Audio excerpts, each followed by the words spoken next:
आणि बुलेटिनच्या सुरुवातीला एक महत्त्वाची आणि मोठी अपडेट, कारण विधान भवन परिसरात रात्री हाय व्होल्टेज ड्रामा बघायला मिळाला। कार्यकर्त्याला पकडून नेणाऱ्या पोलीस गाडीसमोर आव्हाड झोपले। विधान भवन परिसरात जितेंद्र आव्हाड यांनी पोलिसांची गाडी अडवली। गाडीसमोर झोपलेल्या आव्हाड यांना पोलिसांनी फरफटत बाजूला सारलं। गोपीचंद पडळकरांच्या कार्यकर्त्यांविरोधात कारवाईसाठी आव्हाड आक्रमक झाल्याचं बघायला मिळालं।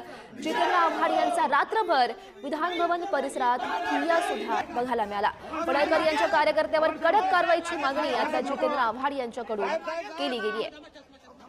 हीच दृश्य आपण बघू शकतोय। कार्यकर्त्याला पकडून नेणाऱ्या पोलीस गाडीसमोर जितेंद्र आव्हाड हे झोपलेले होते।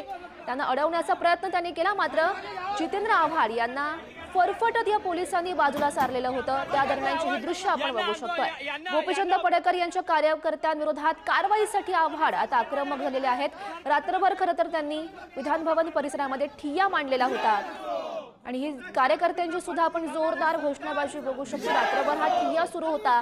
जितेंद्र आव्हाड यांच्या समवेत काही कार्यकर्ते आहेत। जोरदार घोषणाबाजी त्यांच्याकडून केलेली होती। गोपीचंद पडळकर यांच्या कार्यकर्त्यांना अटक करा, त्यांच्या कारवाईसाठी जितेंद्र आव्हाड चांगलेच आक्रमक झाले।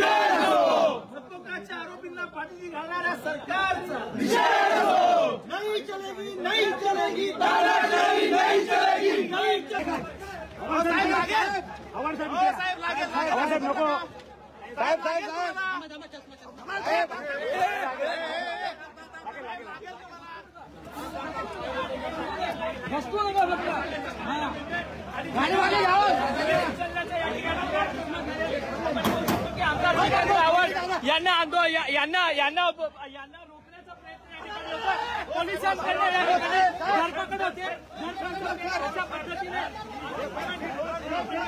आमदार जितेंद्र आव्हाड यांना रोखण्याचा प्रयत्न जो आहे।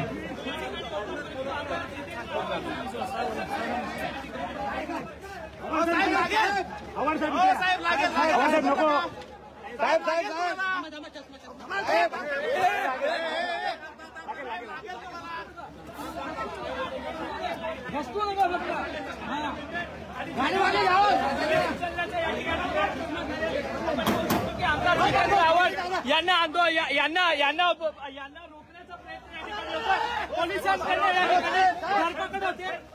आम्हाला विधान भवनात सांगलीत आलं। गोळे नावाचे त्यांचे सचिव होते की आव्हाड साहेब तुम्ही जा, सभागृह संपलं की आम्ही यांना सोडतो।